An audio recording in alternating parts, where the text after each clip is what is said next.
Oh wait, no longer greatness has arrived. Welcome to the Trophy Room, a PlayStation podcast made by the players for the players. I'm your host, Joseph, aka Mr. Badbit, and it is here where me and my best friend Kyle talk about the latest, the greatest in all things PlayStation. Of course, you can listen to this show wherever you find your podcasts and on YouTube at the Trophy Room Show. And if you like what you hear, please consider dropping us a 5-star review over on Apple Podcasts. You can plop us a follow on Spotify, or if you really like us, you could toss us a buck our way over at patreon.com/PS Trophy Room.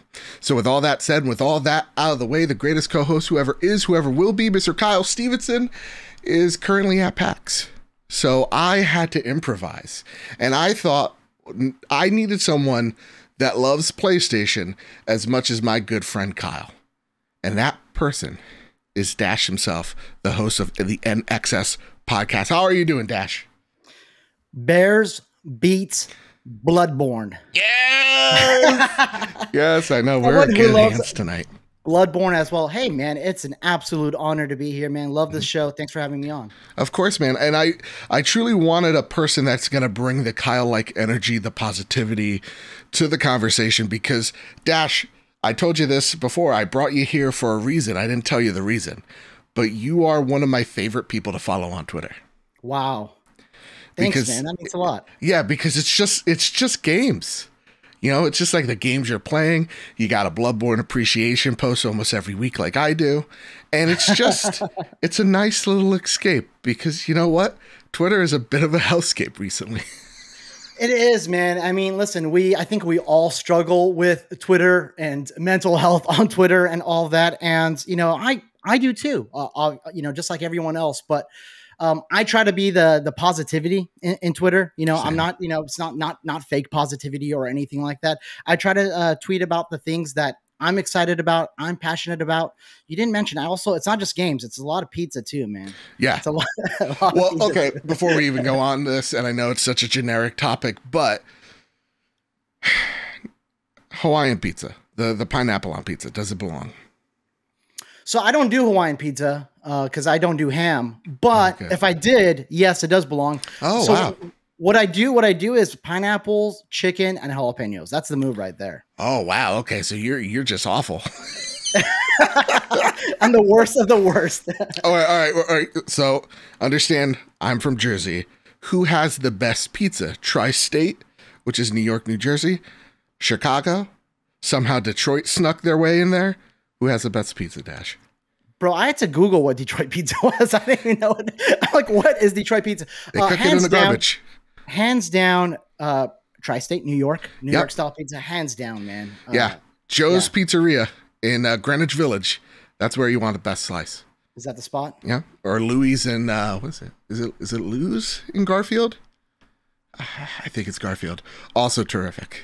Terrific. Here in California, my two favorite spots are Bronx Pizza, New York Pizzeria is also good. So, you know, we're trying to get some of you guys' drip. Yeah, no, and you guys try, and I think it's cute, but you guys put like avocado and everything. I don't jive with it. I don't jive with it. Yeah.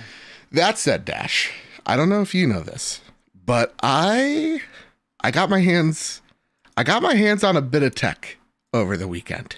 Oh, I know. And I wanted the whole world to know about this. And we get a question just to kick off the show via our good friend Nakachaka, who writes in, now that you've had time with the Steam Deck, how can you prepare or compare it to the OG PS Vita? And which one do you prefer and why? Dash, are you interested in the Steam Deck by any chance? I am looking at my Steam page right now, and I have Q2 reservation sitting there waiting. I am waiting every day for that email. I am absolutely interested in this. Dude, feedback. Real talk. I was not they said September. So here I was. You were Q3? I was Q3. I'm not going to argue. I didn't cut in line. I didn't give Gabe Newell an extra 100. That's not the life I lead. They're just like, here's your email. I'm like, what? And then I had to make the cognitive decision of am I going to go through with this? Yeah.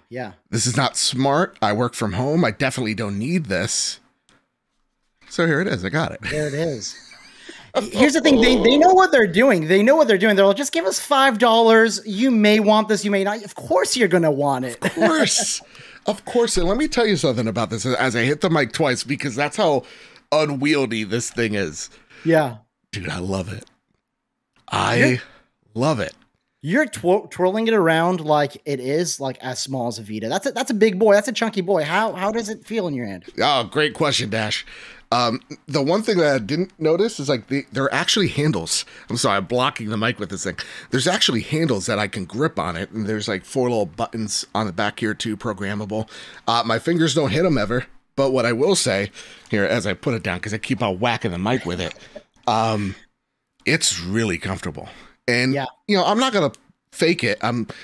My hands do get fatigued, but way less than the Switch, and even more so than the Vita itself. Yeah. So I love the ergonomics of the Steam Deck.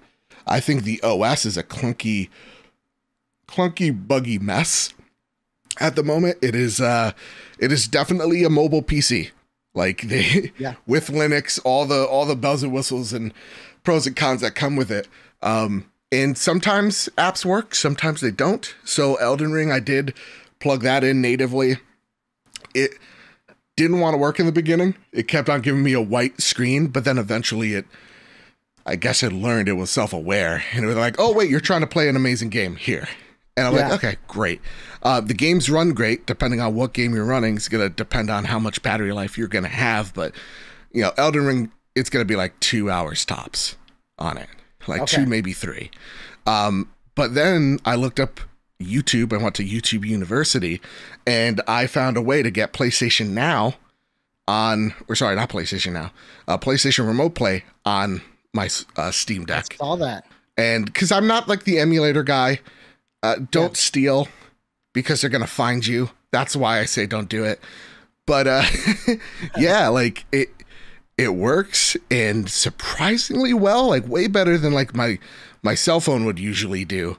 And I had like no noticeable input lag. I was able to play Bloodborne on it. I saw that. I retweeted that. Actually, I loved it. So how does it play? Was there like input lag? Did it play well? Yeah, it played surprisingly well. And I'm going to say something very controversial off the top. And this is not because this is a PlayStation show, as you all know, and I'm about to say the G word, so please don't yell. But the Remote Play app on PlayStation, it ran better than the xCloud. Like, I did notice some hiccups here or there on the xCloud app, or the game, like whatever the cloud-based thing for Game Pass is. That being said, that app is far superior than the little hacked version of Remote Play I had for the PlayStation. So like, there's no way. Once I was in Bloodborne, there was no PlayStation button to press. So I'm in Bloodborne, or else I gotta unplug the app and do the whole process over again. So I will say there's no noticeable input lag that I notice. I have great internet. In terms of like, you know, I played, God, what didn't I play? I played a lot of Nobody Saves the World. I played Bloodborne. I at least got through the first level on it, so it's possible. I played Horizon Forbidden West. Wow. Just running around, and it was seamless. It was totally fine. I've been enjoying my time with the Steam Deck. It's been a lot of fun. Pretty nice screen too. I will say that there's nothing that's ever going to beat the Vita OLED screen. I don't know, man. The Switch OLED kind of does. I know I'm on a PlayStation show. I know I'm a PlayStation guy. I've put them side by side with each other. That Switch OLED is nice. But yes, the Vita also came out, like 9 years ago or something like that? Yeah. I think it was ahead of its time. Yeah. So I definitely prefer the Vita screen over this for sure. It's just so crisp. But this is no slouch either, man. This is a really formidable machine. So I would say if you're really missing the Vita experience, this might be up your alley. As more PlayStation games head to PC, like I hooked up Ghost of Tsushima to this thing, and I'm like, oh man, until I can't wait till this native version comes onto this console, because I'm going to play the crap out of it. Oh yeah. So yeah, I've been really dinging it, guys, way more than I should. I'm hoping the Steam Deck is very successful and ushers in PlayStation to give, portable gaming another shot. Yes. And just more of it, because, I prefer to buy my games like, multi-platform games on PlayStation, but then there are some games that don't require a lot of technical requirements. And then you start wondering, ooh, do I want the portability of Switch, for instance, like Chrono Cross, for instance, that just recently came out. Dude, I would be way less triggered, quote unquote, if there was like, more cross-generational games, if it meant like, hey, we're just going to shrink the PlayStation 4 down and it's a mobile console now and go ahead and play it. And I would be totally down on that. I'd be like, all right, hook me up, and being able to play that on the go, like being able to play Ragnarok on the go and then go into my PlayStation 5 seamlessly. That would be the true dream. That with the new revamped PlayStation Plus right there, Ooh. Little beast. Yeah. Little beast. Yeah, I can't. Now, when the new PlayStation Plus tiers come out, that's when I'll start thinking about putting Windows on this thing and truly trying to take a crack at it. But until then, it's a nice little machine. I'm digging it.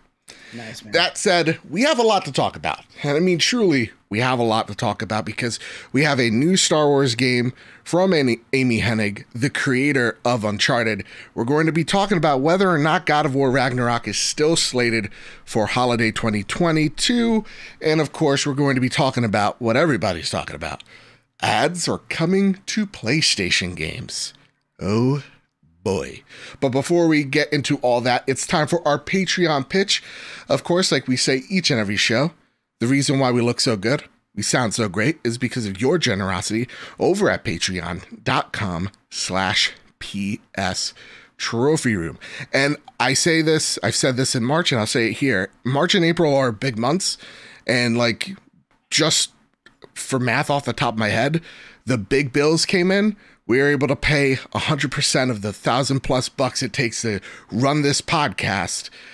We were able to pay it off in these past 2 months. It's all because of your generosity over at patreon.com/PS Trophy Room. So even if it's just $1, it really does help us out. If we ever got you through a long car ride, a tough day at work, whatever your situation may be, it definitely helps us out and be greatly appreciated. And I want to thank our newest member, Jason Wood. I want to thank our platinum members, Todd Burowitz and Toxic. I want to thank our gold members, Too Soon, Gavin Gottfried, Jose Jimenez, Jedi Master Ren, Metal Kirby, Awesome Dave, Robbie Bobby Miller, and Strubles and Bits.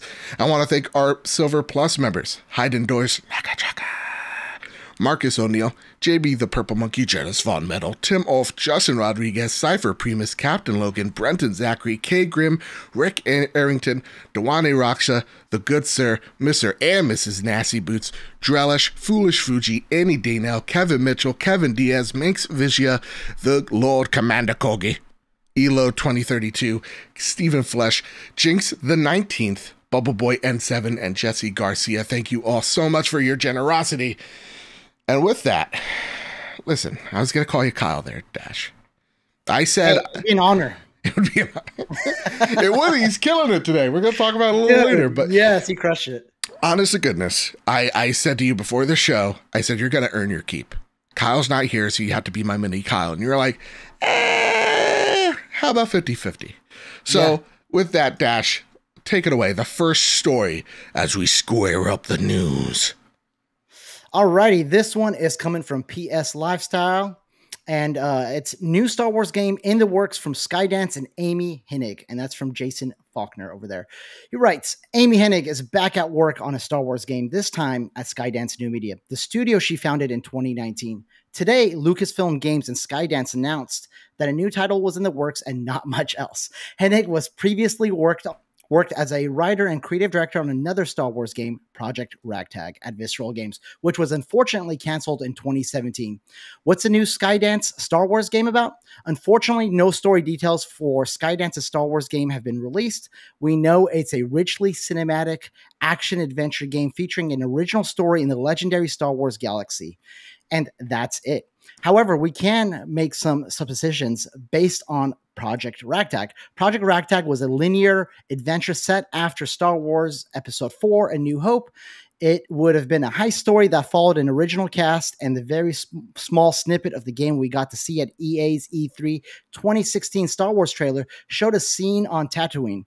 However, despite it being in development for around 4 years, we almost saw nothing about the game.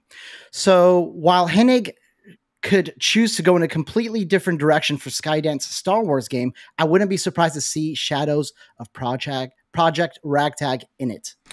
Ooh boy, Dash, my man. I can finally say I knew about this game.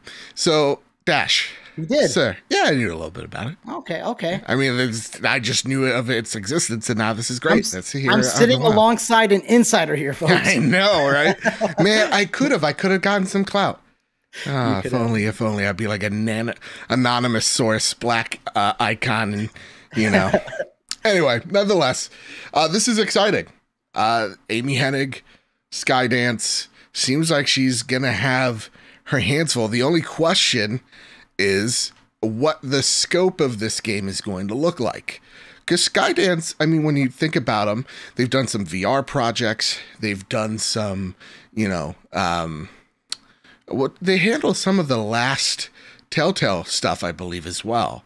So, their games aren't these massive AAA blockbusters that we know them to be. So my first question to you, Dash, is what's the scope of this game? Is this going to be their first ambitious thing, or is this going to be something of more of a AA level? That's an interesting question. So we know that they have at least 2 supposedly big games, right? There's this, and then a couple months ago, they announced the Marvel game as well. Yep. So it makes me wonder, how much could Amy take on? Like, if she's leading both of those games, how much could she take on? And could she take on 2 massive, $200 million plus budget AAA games? Maybe, maybe not. I don't know what the makeup of that team is. I don't know how far these games are out. We know very little about them. We're in the era of announcing your game via a press release because you're trying to get the recruitment of it. So I don't know. I would venture to guess that maybe one of these games is not the big Last of Us 2 type of production. So what I would think is, for Marvel, I think that could be a AA game for sure. It just depends on the character that they want to tackle. And I think you're right, depending on the resources that Skydance has, because they didn't mention, like, in this press release, like, they didn't say that what the scope of this game is going to really look like. But I think what everybody's kind of been hinting at is that this is the game she wanted to make, but at a smaller scope. I think her game was a little bit too massive at EA, and it kind of got ahead of itself. I think with Amy, she has a lot of vision, but I think some of the operations, like we've seen with some of the Uncharted games, and then going to Visceral, and that project getting ahead of her, is that she has these big visions. And I think with massive budgets, I think sometimes her eyes are too big for her stomach in that sense. So yeah. I actually think with a more constrained budget, I think Amy's going to be able to do even more impressive things. But it's been a while. Like, it's truly been a while that she's gone out there and actually made something. And I think... She's jumped into, like, she's contributed to, like, Forspoken, for instance, as a writer. But yeah, leading a game as a director, it's been a while. This is going to be like, these games are going to be like a comeback for her. Yeah. And I mean, like, for me as a big, massive Star Wars fan, I get super amped because I know she's going to be a great storyteller. She's going to tell a good story in this Star Wars universe. My only question is, okay, so how big is it? And hopefully, does this actually come out? Because of the track record, not because Amy's bad or anything like that. It's just because EA was stupid. She hasn't made anything in a bit. And my question for you, Dash, because I know you said you're not the biggest Star Wars fan in the world. I am not. I enjoy everything they put out, the live action stuff at least. But yeah, I don't go like deep into the lore or anything like that. See, that blows my mind because when I think Dash, I'm thinking of Dash Rendar. I know. I had to look him up. Someone made that reference, and I'm like, and that's why I'm like, oh, Dash, Star Wars fan. This is gonna be easy. And you're like, no, not really. I'm like, what? Yeah. Where does your name come from? It's part of my last name. No way. Yeah. It's part of my identity. God, that is so... You are automatically cooler than both me and Kyle will ever be. Yeah, I didn't choose it. It chose me. Yeah, damn. So I don't know how deep... so I can't, reference the expanded universe or anything like that. But so I'm going to be basic here and say, like, I know the original Ragtag was more of like the original ensemble cast and everything. And it's like put them on the bench for a second. Like, I'm really into the Mandalorian. Out of these like 10 Star Wars games that have been announced, is someone going to step up and make a Mandalorian game? Ooh. Yeah. Man, that's a good question. I definitely want to see, and I think the games could tackle this really well, of like the in-between of the transition from the Clone Wars to Empire, and having, I think, a lot of room to play around with player choice, to kind of make your, if this is going to be the spiritual successor of Ragtag, seeing you make the decisions of what type of scoundrel you want to be, the reluctant hero, or just simply, big giant piece of trash.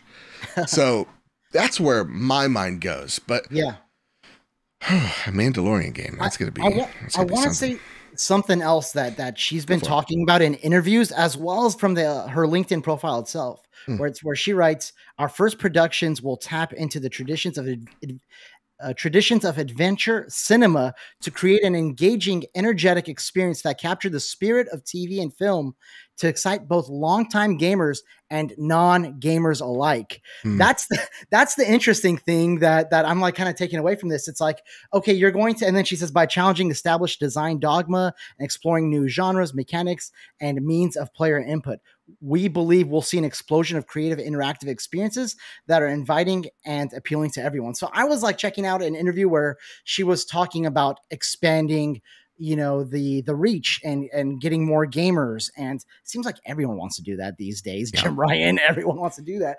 And she brought up like Bandersnatch as an example. She brought up Detroit Become Human as an example, or Until Dawn, in a conversation that she had with Tim Schafer a few years ago. So I wonder how like she will stray from the tried and true formula that she's essentially coined with Uncharted and those games.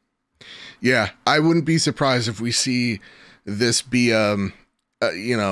maybe a light on combat type of game, but something much more linear with those elements of, heavy mocap, heavy choice. And I think choice and player agency is going to play well to that Star Wars experience. I kind of think that's what she's going to go with. And I think having that, like, we're not making a huge open world game, we're making something smaller scoped, is going to help her focus in on what she wants to do with that universe, which I think is going to be fantastic. That said, the Green Gorilla writes in, with Amy Henigg doing Star Wars games now, what do you think do you think this affects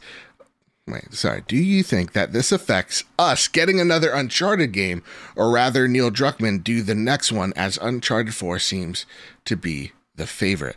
Hey, question here, because Uncharted 1 was Amy's, Uncharted 2 was Neil's, Uncharted 3 was hers, and then it was kind of both with Uncharted 4. I think they were all hers. Except for 4. It was Neil and Stanley. Straley, there you go. They were I think directors of 2. That's why I love 2 so much. No, sir. Oh, I was wrong. On my own show. Dash, here, you become the host. There you go. Go for it. Hey, Ben, you brought a PlayStation guy. Listen, Neil Druckmann, I believe, was a lead designer on 2. Oh, okay. There you go. He was definitely involved. So you're right there. Yeah. She was a creative director and writer on 2 and 3. Huh. But I think 3 had. I'm Wikipediaing it. Yeah, I'm not like that smart. Right. And 3 I think had different game directors though, because that was when Neil and Bruce were working on The Last of Us. God damn it, you're gonna make me Wikipedia now too. Either way, what would you want to see in terms of the next? First off, Uncharted 5 or whatever they're gonna come up with. Who do you think's actually gonna handle that? I don't think it's Naughty Dog. Yeah, I don't think it's Naughty Dog either. They've sort of made news recently that that's a series that they love and they, are still interested in, but obviously no news there. Yeah. And I also know that, like, there was that whole story last year where Bend wanted to do their own thing and not necessarily be in a branch of Naughty Dog. Yeah. I don't know. So, like, yeah, the natural studio would be Bend. And I just I feel like Uncharted is just such a like pillar of PlayStation that you don't just hand that off to a rando third-party developer. Like, it has to be like a very trusted studio, probably within PlayStation Studios. Who knows? I don't think Naughty Dog is working on Uncharted right now, but I don't think Amy Hennig would have worked on it anyways. I think she said her goodbyes there and has moved on, so it wouldn't have been her anyways. Also, I totally agree. Also, who's the better adventurer, Nathan Drake or Lara Croft? That's what Gorilla writes in. Why is it Nathan Drake? It's absolutely Nathan Drake. Yeah. Sorry, Lara is an absolute icon in gaming, but when you go look into the stories themselves, especially the most recent trilogy for Tomb Raider, the stuff's just more meaningful. There's just in Nathan Drake's world. Absolutely. Also, a correction for both of us. Yes. Bruce Straley and Amy co-directed Uncharted 2. Neil was the lead on that in terms of God damn it, I think design, I think. Nonetheless, I closed the window. But that's when then Bruce jumped ship, joined the Last of Us crew, and that's when Neil made his name to it. That being said, Mystic Stiv writes in, do you think Star Wars universe is getting too many games, movies, TV shows, all at once, and people are going to get burnt out? Or do you want more and more? There's so many characters, races, planets, wars, lores, and all that could be fleshed out in so many ways across so many media types. Everybody talks about the MCU fatigue, and I see those shows and movies being more and more popular as time goes on, and breaking all sorts of records. So I don't believe that fatigue exists. As long as there's good stories to tell in that universe, keep making them. Yeah. What about you? I agree. I think there's a lot of potential. There's still a lot of potential there. There's a lot of stories to be told. However, it is hard to get excited about hearing about 10 different Star Wars games at once right now. And, so if they were all to launch, which they're not, within the same time period, the impact is lessened a little bit. But every single one that's been announced or that we have some details on, I'm pretty excited about. Yeah, and I think in like a 10-year span of like EA owning this IP or having the ability to license them out, they made like 3 games. Yeah. So trust me when I say Battlefront. Yeah, exactly. Trust me when I say, as a Star Wars fan, we are hungry for Star Wars video games. And again, as long as there's a good story to be told, I don't see any problem with this whatsoever. Keep making them, please. and it looks like Lucasfilm and Disney are pretty hungry too. They're like, all right, EA sort of, even though they're continuing to work with EA, but that wasn't quite what we wanted. There was canceled games and so on. There's a lot of opportunity for them, and they see the opportunity in the gaming space. Yeah.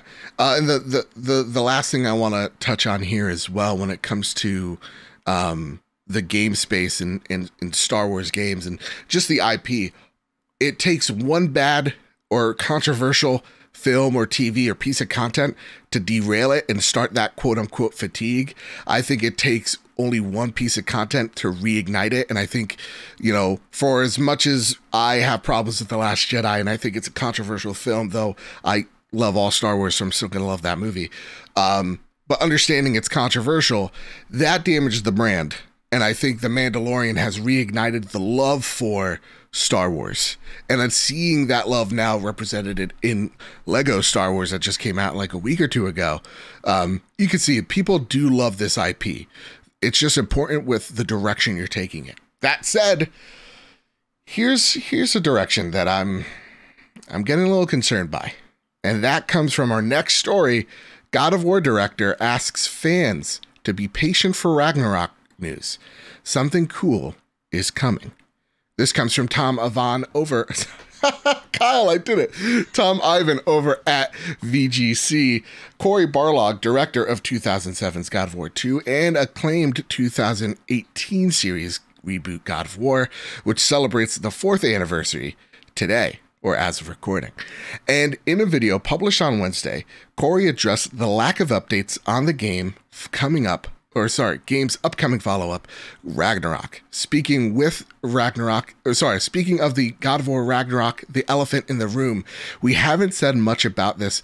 That's because everybody is heads down, hard at work, Corey said. We're perfectionists. Everyone's tightening up the graphics on level 3, and there is so much going on right now that I just wish that we could share it with you, but it's just not ready to be shown.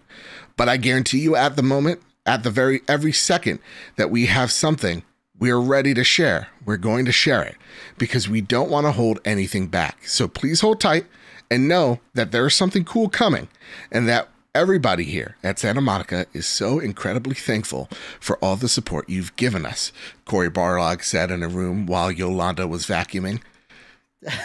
Dash, I saw this video, and I also noticed the PlayStation feed on Twitter as I stalk it on a daily basis because I'm a PlayStation host after all. Yeah. Very quiet. As if something was supposed to happen today. And it just didn't. And I felt like that very rushed video, like literally Corey's like doing his job and we got like someone vacuuming in the back. It sounded like it was a very rushed together video. It was like, he was staying late at work last night and they're like, hey, we got to get this video out for tomorrow. Yeah. And they're like, could we get the cleaning crew out of the way? Not just who cares about the cleaning crew. Let's just do this. I got to wake up at 9 tomorrow or 7. Yeah. 9's late. Yeah. It just felt a little odd, but you said something on Twitter. I want to just poke your brain at it. It's like, how many times on the anniversary do we actually get announcements besides for like May the 4th? Which are usually, let's be honest, May the 4th either is going to hit or it's like, hey, look at this lady. She's going to ignite a lightsaber. And that's our announcement. I think fans just in general always have these huge expectations of this is it. We're finally going to get, for instance, in The Last of Us, it used to be Outbreak Day, and now it's The Last of Us Day. We're going to get factions finally. And it's like, no, you're going to get a celebration of fan art, some merch, and some social media tweets. Yeah. And like, and 7 Day, they're not ready to give us a new trailer just because of an anniversary. So my point is that like these are milestones that are important to them. They are intended to be celebrated by the teams and the communities around these, very cherished properties. But that's not necessarily deadlines for them to show things. It's not necessarily like, Horizon, for instance, it was a random May that they showed off, Guerrilla showed off Horizon Forbidden West, or PlayStation had their showcase in September of last year. So it's ready when it's ready. And they're not, PlayStation corporate does the same thing too. Like a lot of people, I think leading up to the PS5 wanted them to do something at their anniversary. It was like crickets. So you can't always look for those dates, but we're thirsty as a fan base. We want more. I think that's a problem right now in the last few weeks is that this April is what usually is January in terms of game news. Let's be honest, everybody's media silent.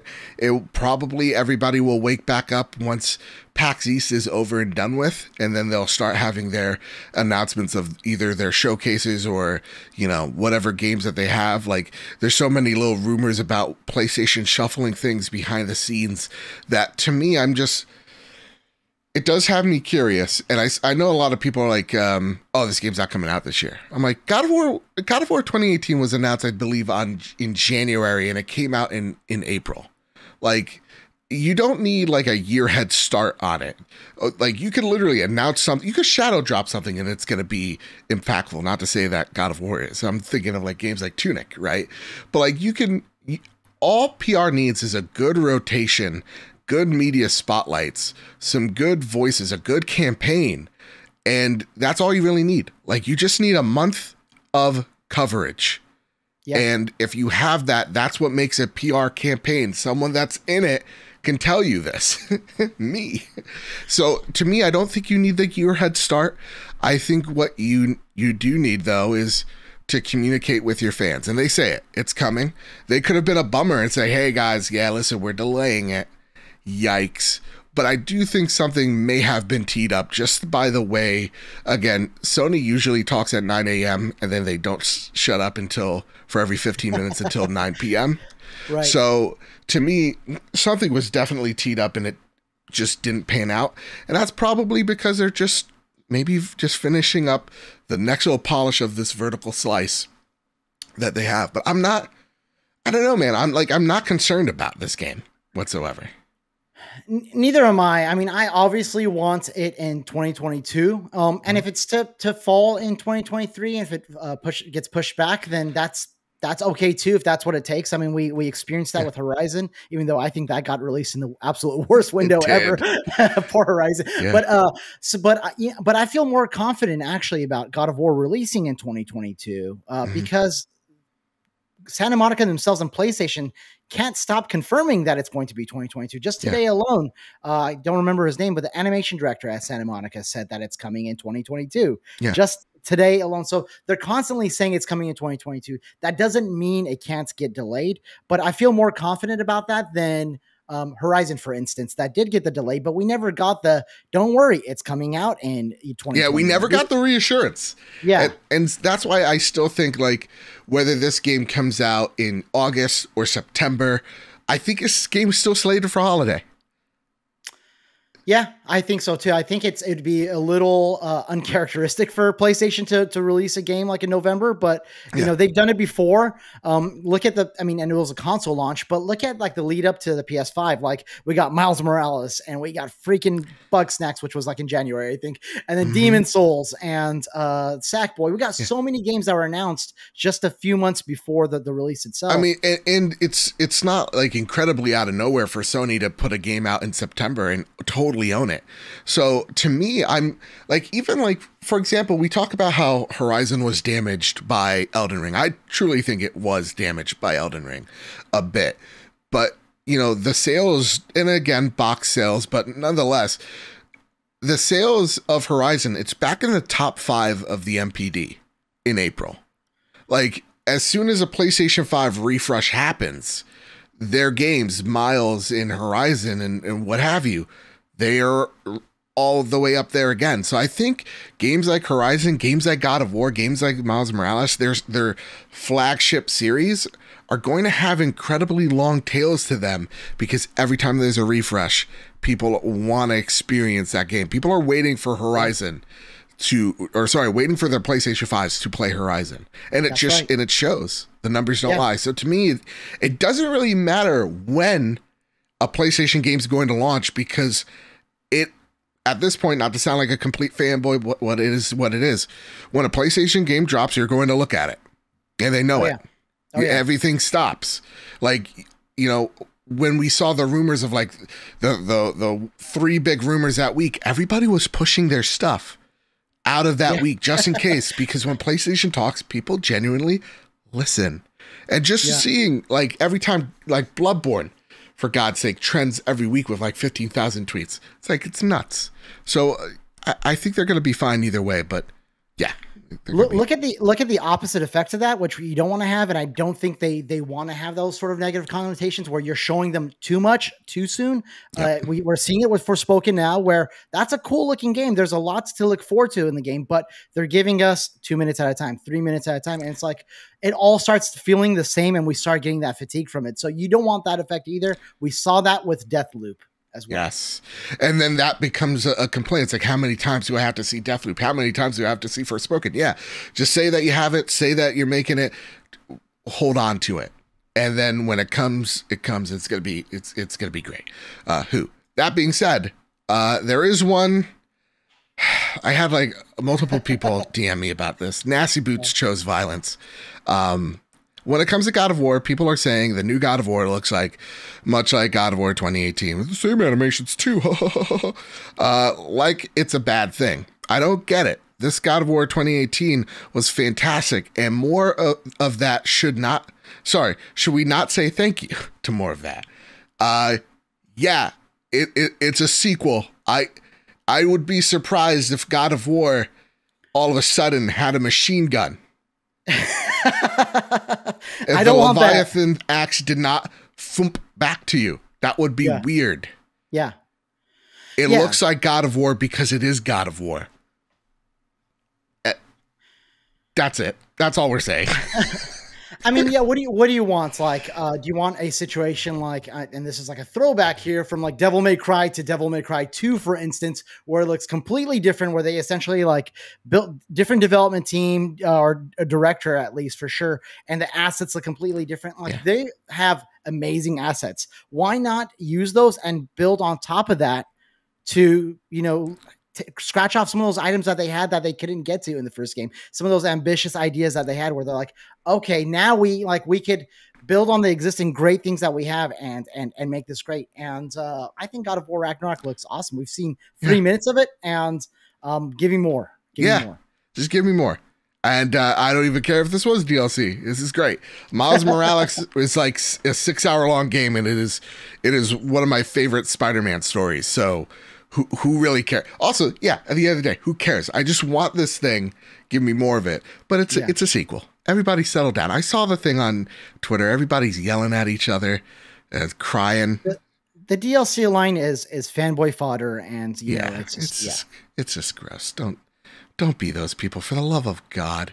And I'm telling you guys this, and I mean it from the bottom of my heart. I'm a host of a PlayStation podcast, right? A pretty successful one, I would think. If you have like a banner of like Phil Spencer, if you have like a banner on Twitter with, I don't know, what's his name? Jim Ryan, go to church. All right.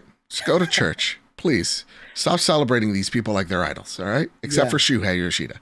He's good people, and he should be revered as one, or else. Yeah. There's that picture. There's that picture that I had at BAFTA with Shuhei and Herman Hulst. And I'm like, I sort of want to print that out and frame that, but no, Dash, you'd have to go to church. Yeah, I'm not going to. Trust me. Or any type of religious establishment, which is ironically, Chili's counts. Chili's counts. That's awesome.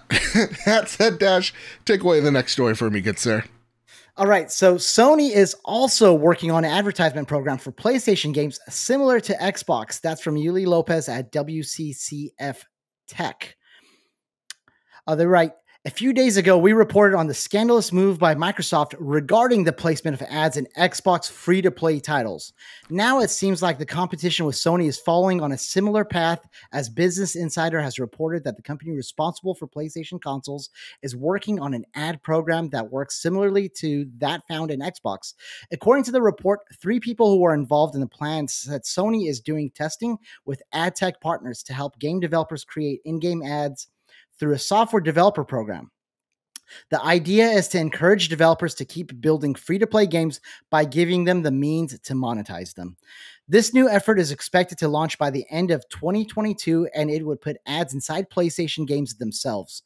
The goal for the ads is to appear like they're part of the game, like digital billboards in sports stadiums.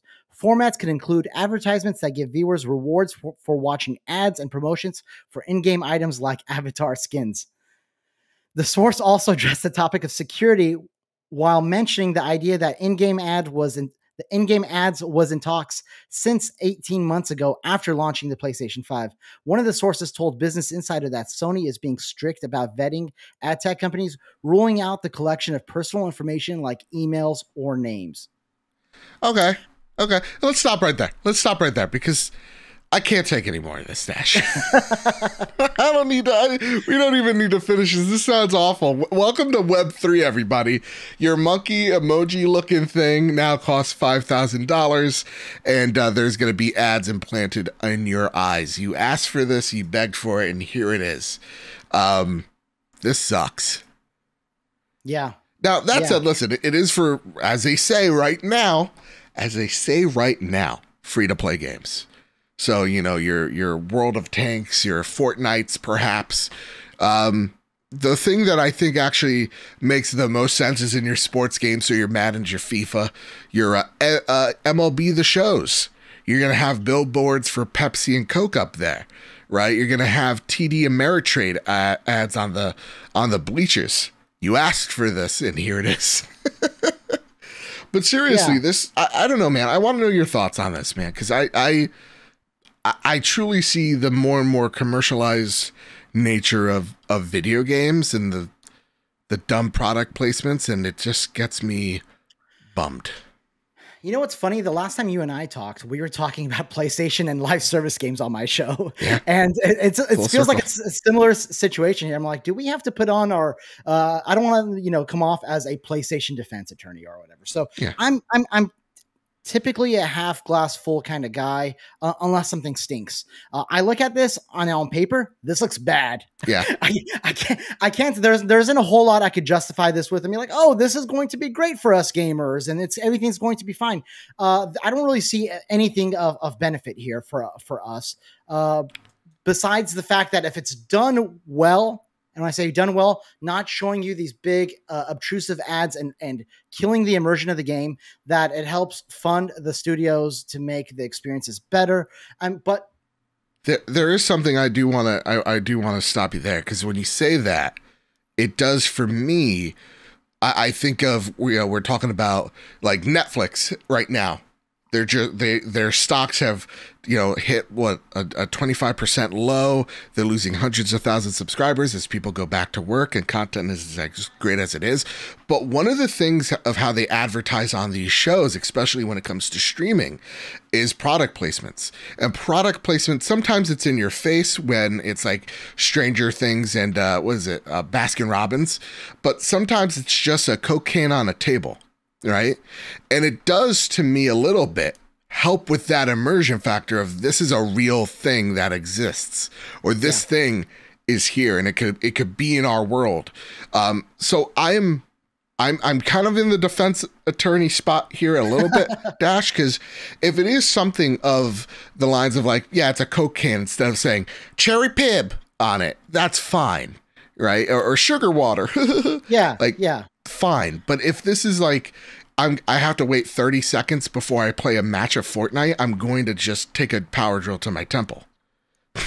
And we're not going to take it. I'm sorry. Don't do that, anybody. We're not going to take it. Like we did. Like I didn't take it because I wasn't. I didn't play this game. But like, remember EA's UFC 4? Yeah. That had in the replays that had straight up advertisements. It was like I think a TV show or anything. And that they dropped that actually. I think like a week or two after reviews went out, so the reviewers couldn't even like docket points for that, and they immediately got backlash and immediately took it down. We're a savvy bunch, us gamers. And there is no, when it comes to this stuff, there is no romanticism of your favorite brand. And when I joke about the whole defense attorney thing, listen, if PlayStation starts, if I'm like creeping around a corner in The Last of Us and it's like, hold on one second. Now a word from our sponsors. Cookie Crisp, And then it just comes back and you're ripping a clicker's face off. So, I don't care how much I love The Last of Us or whatever game. Like I am not going to stand for that. Just like we're not standing for loot boxes. Just like we're not standing for NFTs. Yeah. We are not going to take that. And right now, companies like PlayStation, and I'll put Xbox in that category as well, they have good credit right now. They've built a lot of goodwill with their gamers, and they know as soon as they mess up, we will call them out on it. We did that when PlayStation wanted to close down the PS3 and the Vita stores. We did that when Xbox tried to double the price of Xbox Live Gold. Yeah. We will stand up to it. I'm just the one thing that I'm worried about is, let's just say like we're playing Last of Us. Let's just say there was product placement in Last of Us 2, right? You got the Dunkaroo commercial right after the, ticker ate your best friend. What happens is 10, 15 years from now, like that asset, like there's the ads have run their course. What happens to that asset? Is it just going to be a weird blank piece of thing? That's the only thing that I'm concerned of, is like after they've, milked it dry. Yeah. They've moved on. Yeah. Contracts have expired. Like we just take a look at like Tony Hawk games are a great example of like the legal hell it took to get that game in all the original soundtracks.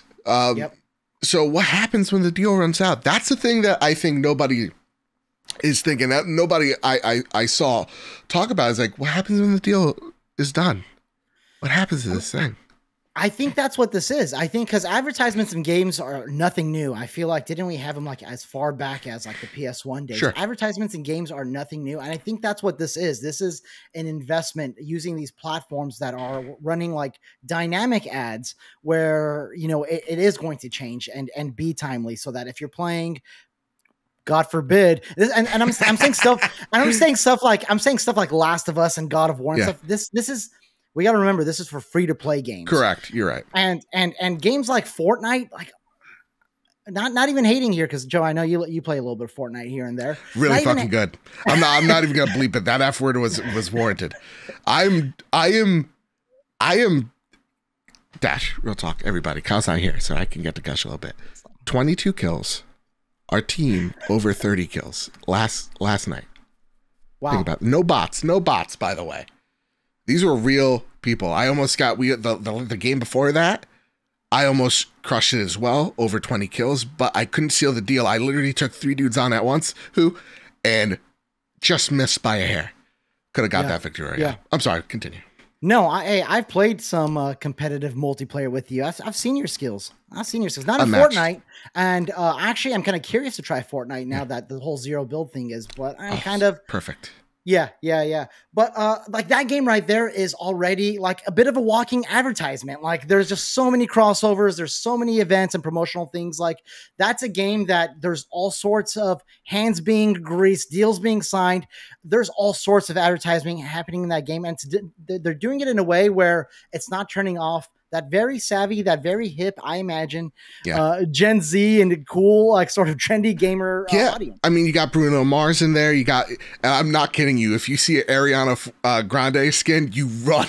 They're like an agent in the Matrix. You see them, you run because they will mess you up. Like and even just the radio. The radio is updated like weekly with like new songs from actual artists or indie artists. So like, you're right. We have been accustomed to this. And now I think if they're smart, we won't notice it. If they're bad at it, we are going to notice and we're going to complain. And we're going to complain. Yeah. But we'll again, air our grievance. This is not exciting stuff. A lot of Jim Ryan's moves, and it's not just Jim Ryan, like the executive team's moves are not the most exciting, consumer or core gamer friendly types of moves. But we'll see at the end of the day how they balance that out with the things that do appeal to maybe you and me, Joe. That being said, I want to talk about things that appeal to us that won't happen. And let's just talk about it. It's a little segment we like to call Rumor Has It. There was this Inverse article that I really like. Go check them out. Hayes Madison wrote it on Inverse. Check them out. Give them a click. Because the whole article was why rumors of Sony acquiring From Software seem unlikely. And I want to read one thing here. Actually, you know what? Let me read the whole article. Let me give them credit here. Ever since Microsoft announced the bombshell news that it'd acquire Activision Blizzard, the rumors have run rampant of the wealth of potential acquisitions. Questions arose about what, if anything, Sony would do to respond to the Activision purchase, and the countless fans weighed in on the developers they'd like to see PlayStation under the PlayStation banner. One of those acquisition rumors was that Sony was purchasing From Software, the critically acclaimed developer behind Elden Ring and Dark Souls.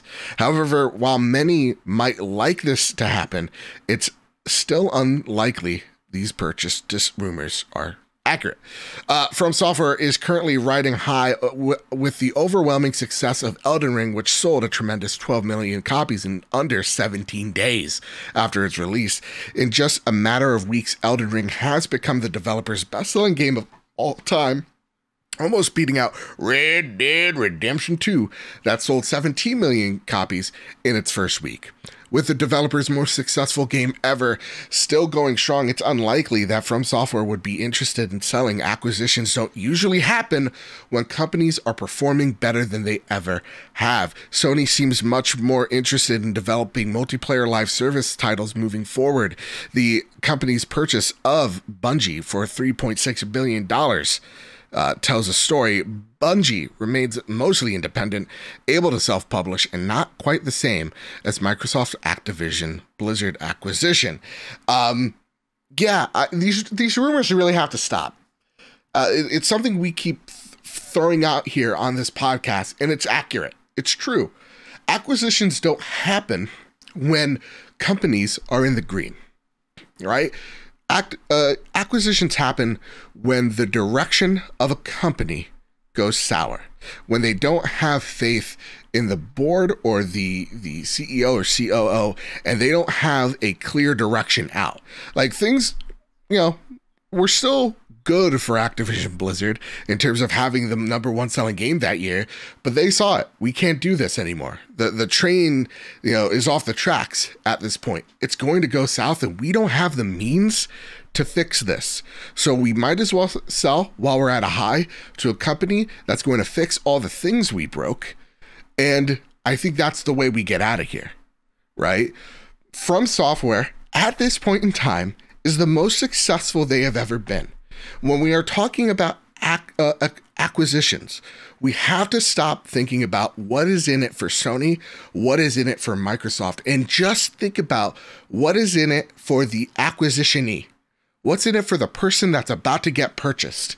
Because if I'm Miyazaki, real talk, unless my parent company gets bought, I get to do whatever I want. So what's the incentive for me to go anywhere? And this couples with the rumors of Kojima being purchased, being scooped up, when we knew for certain at this point that Kojima has plans with Xbox. So we know that both these creators are in good places, being creative, making the deals that they want to give them that creative freedom because their name allows that to happen. What's in it for either of these companies? Nothing. And I think we're getting ahead of ourselves, Dash. We are. Yeah. These rumors have no basis whatsoever, right? None. And I've seen articles sort of run away with analyst, insider, etc. believes in this rumor. It's like, no, if you actually go read the original tweet, he is just addressing those rumors, and those rumors are all fan generated. Yes. There are no sources behind them. So there is no basis for those rumors. None. Now, Joe, I agree with you, but I've seen some crazier things happen, my friend. I've seen some crazier things happen. True. And listen, nor do I, care a whole lot, or I'm holding my breath for either of these acquisitions to happen. I'm not saying that they are going to happen, or they could happen or not. Right. I'm just saying that, I don't know. I mean, it's a possibility. I don't want to rule it out entirely. I mean, the Bungie deal, who really saw that? Because over and over and over again, they mentioned they want independence. Yeah. And Destiny 2's a hit. They had their. I'm not sure if they are at the peak that they've ever been right now with Destiny, but they just had an expansion drop 2 or 3 weeks after they were acquired. Oh shit! Right? Speaking of ads in games, real talk. Moon Knight is in Fortnite. You know what I'm doing, boys. Where are we dropping? Where are we dropping, Mark, Steve, or Jake? Where are we dropping? You don't mind that ad, do you? I don't mind that one goddamn bit. I just saw the Jacob's Ladder episode of episodes, and I am so in. But you're right. The one thing to get back on this subject, Bungie was doing great, but they needed something. So they want their independence. They want to make multi-platform games. They knew that PlayStation wants their tech. They also know that PlayStation or Sony at large has what they want. Movies and TV. And look, now there's rumors of Destiny having an animated series. Something that they want and they're going to get. So we have to really talk about, what does the person that's going to get bought want? Not just what Sony wants. You know what Kojima wants? He wants to get into cross-media stuff. They just opened up, there was this news story a couple months ago where they just expanded and opened up a new studio in LA, I believe, to expand their IPs into potentially movie and TV and all that stuff. So that is something that PlayStation could help them out with. But we know he has a lot of those connections himself. He's constantly rubbing elbows with Guillermo del Toro and Mads Mikkelsen and all that. So he's got connections there as well. And he's sought after. He's a developer that's sought after. He's got the supposed deal with Microsoft. And if it's not PlayStation, if it's not Xbox, there are a number of publishers that would line up to do a game with Kojima. Yeah. So I think at the end of the day, I know that there's a quote unquote answer.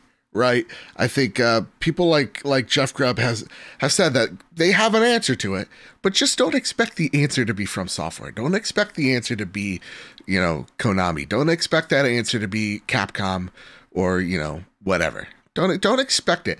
When these things happen, they're going to happen. Now, I have my thoughts. I have what I think is going to happen. No background, or insider information here. I have my opinions of who they're going to buy, but that day is going to come, and I'm just going to be sitting here patiently waiting, and I'll be excited or maybe a little bummed out. I don't know. It all depends. Now let me ask you, would you want PlayStation to acquire FromSoft? I mean, absolutely. I think like if they did acquire them, real talk, if they did acquire them, I'll sell my Xbox right now. I have no need for it. Everything that I've ever wanted to play is on my PlayStation. I never have to worry about it. I'm not even joking. There's no laugh. I'm like, PlayStation won it for me. They are my favorite developer of all time. So like, here's my permanent home. But it would suck for my Xbox fans who just, or friends who just got a taste of Miyazaki and now want more, and knowing like the future is unattainable for them. It sucks. And it's just like the same thing of like, I'm not really into Activision games that much. I play my Blizzard games on PC where God intended them to be played. So like, I don't care that Microsoft's buying them, per se. It just sucks knowing that people on PlayStation may not get to experience, like Overwatch 3 or anything like that. Yeah. Well, so let me answer that. For me, it doesn't really matter. I don't want anyone else to acquire them because that just means no Bloodborne 2 buy from software. That's a PlayStation IP. So that would be the benefit of PlayStation acquiring them. Now, my hope is if they do still make multi-platform games. We do still get an Elden Ring 2 because look how much of a phenomenon Elden Ring was across PlayStation, Xbox, and Absolutely. PC. Like, I want to share that with the whole community. And yeah, man, Souls games from software, they're for the people. Yeah.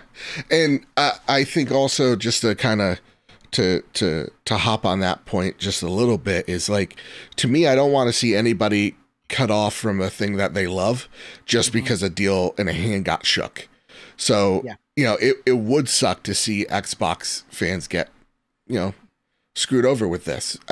Whatever deal that PlayStation makes, again, I keep reiterating this, I just want it to make sense within the ecosystem. Dare I say organic and get trolled by. But like when I see Haven Studios get scooped up, when I see Deviation, let's be honest, let's call a spade a spade. They got acquired silently. Housemarque, I say this all the time. Those are the acquisitions I want because those are partnerships years in the making. Like Jade used to work for PlayStation. You know what I mean? Like there's no one that's going to know how your business operates better than her. Housemarque, those people worked with you for decades. So I think when you get that type of, cohesive package, you get an Insomniac where they know how you operate. You're just infusing them with cash and there's a good friendship there. And look at, everybody is just head over heels in love with Insomniac, and rightfully so, because they're the best developer they got. Yeah. Yeah. So whatever it is, man, whether it's a publisher, developer, I just want to make sure that, it's good for everybody involved, not just the people that are getting the deal. That's important.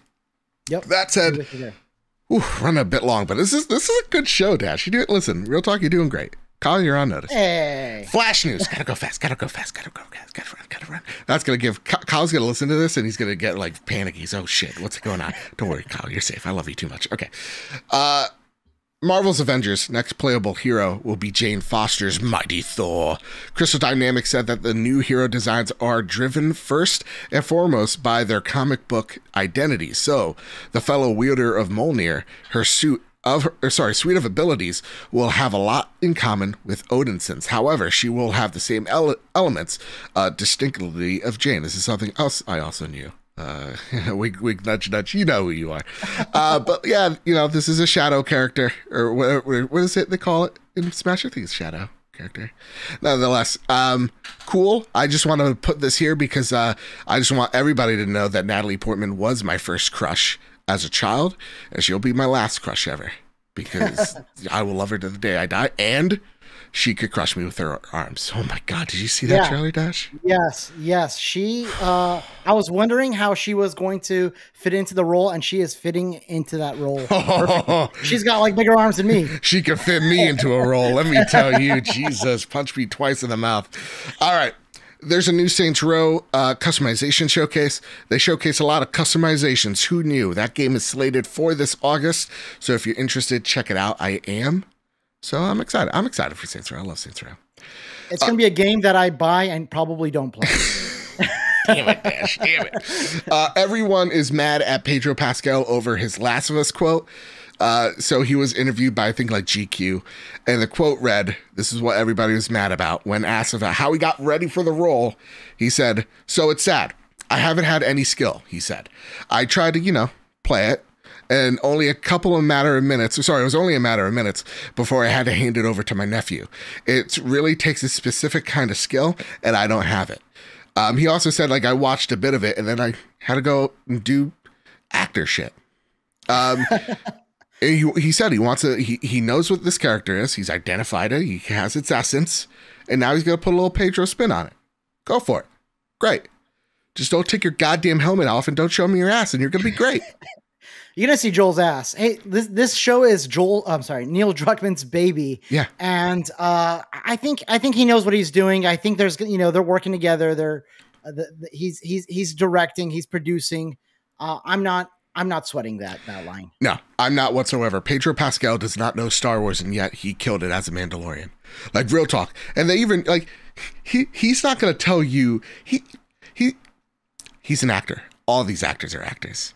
It's about the direction of which these directors, these producers take with the role, the screenwriters, the scripts. That's what's going to take shape here.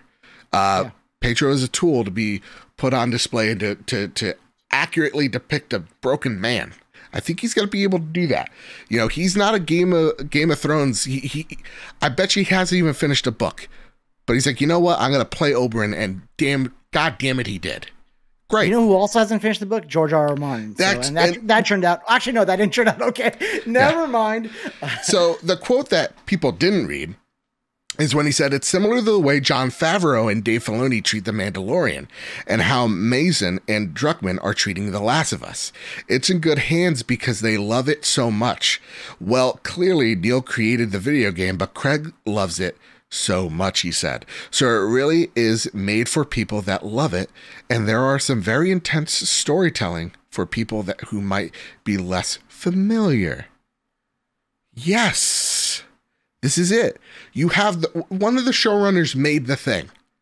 Okay, guys, settle. Yeah. All right, one of the person that wrote the script wrote a award-winning miniseries of Chernobyl. I saw a lot of people going, "Oh, well, he also before that, he just made comedies." It's like, okay, cool. So are we just going to totally discount Jordan Peele? Because he made he was from Mad TV. So I'm just going to discredit Us and Get Out? No, you get out of here. Yeah. Don't give me this And Pedro Pascal's Joel is going to be a different Joel. If you're not going to expect him to imitate what Troy Baker's doing, he's going to be his own Joel. And listen, as long as the script, the direction, the cinematography, all that stuff is in good hands, then I trust Pedro Pascal to do his thing. Yeah. And look, I know a lot of people also try to do the Witcher thing. It's well, Henry Cavill loves the book. It's yeah, but also the people that are there also love it a hell of a lot. And that's what's giving him that focus. Look, I think he's a great Superman, and he got into the role amazingly, but that's a mid movie, and every other movie that, he's been in as Superman's mid, not because of him, but because of the direction it took. Yeah. Sorry, Luke. That's just facts. That said, everybody settle down. All right. You settled? Good. All right. Now get unsettled, because shit's about to get real. Sega is developing a big budget reboots of Crazy Taxi, Jet Set Radio, both a part of the Super Game Initiative. For fans that love that stuff, I'm clapping. This is clapping. Congrats. Apparently the Super Game Initiative is just a bunch of different games and reboots. Yeah. Cool. Good for you, Sega. I hope it works out. Crazy Taxi's great. I'd be interested in a Jet Set Radio and how it would look, but yeah, cool beans. That said, Dash, are you holding on to something? I'm holding on. Prepare the drop. Here are the latest steals and deals coming to the PlayStation storefront on April 19th. Aliens is on PlayStation 4. Night In on PlayStation 5, but it's like spelled like a light night. Lego Builder's Journey on PlayStation 5 and PS4. Rainbow on PlayStation 5, PS4. Winter Ember on PlayStation 5, PS4. Hey, guess who's who's doing some stuff on that game? This guy. All right, so take a look at it. It's actually a really cool stealth game. I took a look, like if you like the classic Thief or like, you know, Assassin's Creed, but like in like some type of like over the top like isometric-esque view, this might be the game for you. It's a heavy stuff. That being said, yeah, it looks nice.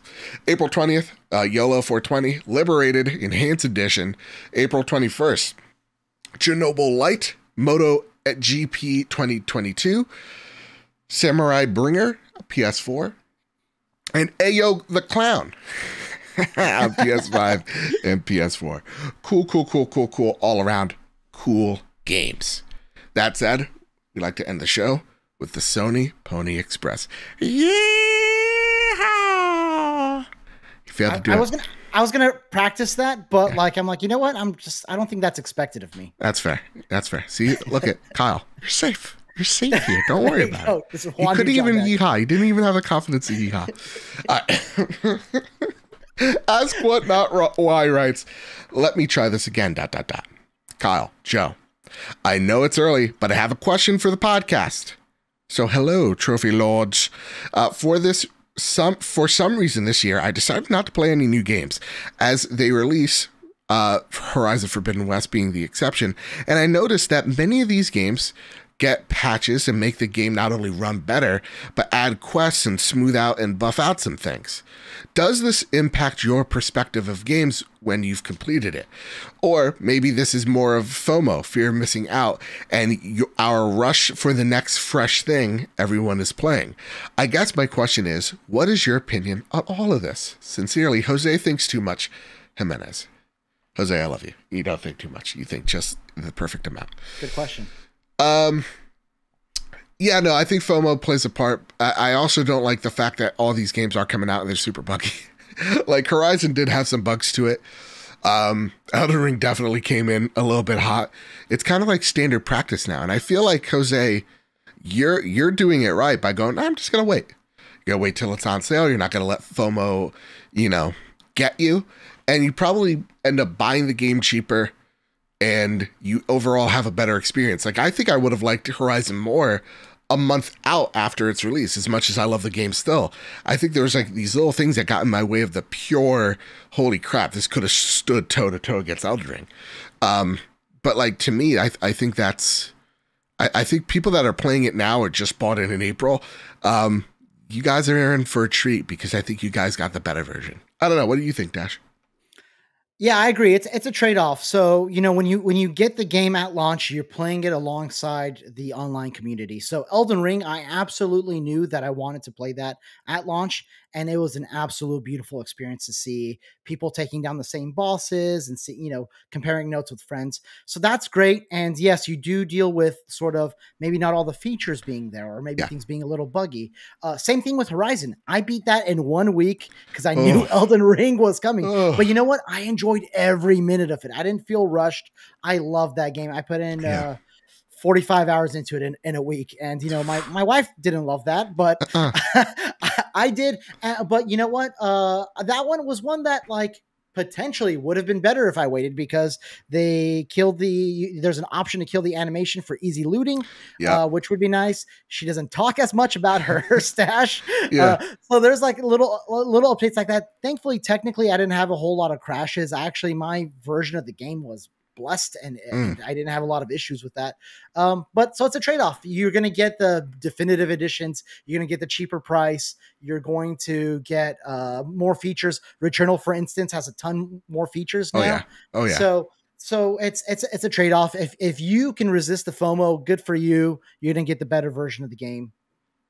I have a hard time with FOMO. So I'm going to usually get them at launch. Yeah, the one thing that I've done for the podcast is like, for me, there is a thing of FOMO because I feel like I have to cover it, depending on like if it's PlayStation or not, of course. But like for me, I've now dealt with it of just like, hey, now that I have contacts that, PlayStation sends them stuff, but not us. That's fair. No, that's fine, Jim. No, that's cool, Jim. Okay, Four. It's only the top 3 podcasts. Number 4 can't get a bone. Okay, cool. Yeah, can't even throw us a bone. Makes no sense. Great. But if we were in Canada, you'd love us. You'd love us, Jim, and you know it. Nonetheless, I'm able to get people in, talk about the game, and that usually for me, I'm like, okay, cool. It satiates me, so I don't feel the need to have to play everything now. So I get to just play the games I want. Like right now, still playing, Nobody Saves the World, and absolutely loving it. So, nice, man. Play what you love. Play what you love. J Cam writes in, do you think we will see more more stock in PlayStation 5's graphic cards and Xboxes are remaining in stock? Will PlayStation 5s become in stock items, or are scalpers just going to ruin everything? Yeah, no, first off, congratulations to Xbox, because it looks like you outsold the PlayStation again in March. I think that was the thing. Yeah, cool. It's like the second month, right? Oh my God, it's everything's collapsing, everything's imploding. Damn, what's gonna happen if PlayStation's in second? Who knows? Probably the end, honestly. Dash, take off the hat. Game's over, bud. I mean, I got an Xbox hat as well. Oh, so. You can just switch it up. Let me just get that. Yeah. Here's the thing: when it comes to like the eventual future of like PlayStation's got to be an app or in our brains. It's like, what happens to this podcast? I've thought about it. I'm like, because I know Gamertag Radio used to be just an Xbox show, and now, they say that they're a multi-platinum show, but I don't believe it. So I love you, parents. I was gonna like put a troll post like and saying it's funny that I'm like quote unquote a PlayStation guy, but I'm more neutral than most neutral content creators. Yeah. And I'm a PlayStation guy. I play them all though, man. Yeah, same here. I mean, I play a lot. I don't know I kicked Sean's ass in Halo. Right. And then that's about it. Yeah, I just touched my Xbox for Halo, it seems. Huh. Yeah. I'm cycling through them this year, man. And that was the troll post. I was going to put like the games I've completed. And it's like I'm playing 3 on Xbox this year. I think I have like 3 or 4 on PlayStation. And surprisingly 3 on Switch this year that I am playing /beat. So I'm like, I'm doing pretty good about giving them all love. Yeah. But except for Kirby. I don't like Kirby. Oh, it was great. Yeah. Kirby's too sexual. Kirby's all about sucking, and I don't like either of that. I don't like that. That's not for kids. J Cam writes in. Oh, sorry, Jay. I already got you, bud. Drellish says, I have a set a goal to reading more Star Wars novels, at least the canon. My question this week is simple. And this one's, I guess, just for me. How did your love and appreciation of Star Wars start? I can't name a time. It's always been a part of my life. Real talk. I can't tell you the first time I played Star Wars. Watched Star Wars. It's just been embedded in me since I was born. Love it. You're raised right. You know it. Is there a character of those stories that still whose story deserves to be told? For example, Ahsoka, Grand Admiral Thrawn, Saul Guerrera, Darth Bane, etc. Well, most of those people are getting their own show, so I would say, who deserves their story to be told? Who deserves the story to be told? Do we get? No, Chris Ahsoka. No. Who is a character that I think deserves more love? I totally loved Solo. I think Emilia Clarke should totally get her own show. I think I think that's happening. I think whatever next, like if it's the Boba Fett season 2, I think she's there. I don't know. That's a great question. Because to me, I'm just like, I'll just take any Star Wars with any character as long as it's in the universe. I really don't care. I'm going to watch it and love it. I'll get back to you. No, actually, fuck it. Dash Rendar. Give me Shadows of the Empire remade. Come on, you cowards. Rebel Assault. Do it. Dream question. What ingredients would Sony need if they came out with a new live service Star Wars game in the near future? What game elements would you like, or sorry, would keep you hooked to play the game for years to come? Think GTA Online. Honestly, anything that's not GTA Online, I will go for it. We tried the MMO route. It's still popular. People are still playing it. But honestly, Star Wars has been in everything. So it actually really would love maybe like a Telltale experience, because I don't think we've gotten really many of those. So no. Yeah, give me that. Let's see. We got two more questions, and then we're hitting the road. Shrubbles and Bits writes, not a question, just wanted to say, and I think I speak for everyone here, how incredibly proud I am of Kyle and the 6-1 Indie crew for their mini indie showcase today. I know a lot of hard work went into the production and putting everything together, and it paid off. So excited to see some of these games that were shown. Fantastic job. I'm like a proud dad, and I have no right to feel like a proud dad because I had nothing to do with this. I didn't inspire any of this. It's just like you're watching your friends straight up kill it. And I don't know, Dash, did you see the show, Case? I saw, I think, like 90% of it, and it was amazing. It was a great show. Dude, I'm not messing with you. That was better than some of these shows that, like, you know, these other companies put together. Looking at you sometimes, Ubisoft. Like, that was freaking fantastic. So super proud of my 6-1 Indie brothers and sisters over there. And so proud of Kyle, because Kyle was hella nervous. And I was like live tweeting both of them. I was like, this is fantastic. You guys freaking rock. I'm so proud of you guys. This is amazing, because it truly was. So. The jokes hit, the pacing was perfect, and it's like, you know, you see your friends there and you're like, oh, this is usually where like ID at Xbox, like the some of the most popular streamers get like roasted. And you know, I was watching the Kind of Funny stream, and they were like laughing along with all the jokes. The games were hitting good. I actually already downloaded one of the games from the stream, so thank you. There you go. It worked. Again, they truly have, and I mean this from the bottom of my heart. I've seen a lot of indie showcases, quote unquote, where they highlight more the creator than like, or the creators that are hosting it than themselves, or like they're trying to do mock Iwata like things, and I'm just like, this ain't it. This one was truly it. Like, this one was, we're just gonna like let the games do the talking, and all these games, there was something for everyone there. So I am so proud of them. So proud of Kyle. It's amazing. I love it. Great show.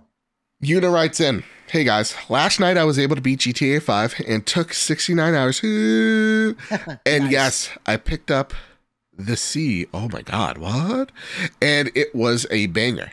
Oh, come on. Una, you were doing so great. We didn't have it. You know, all right.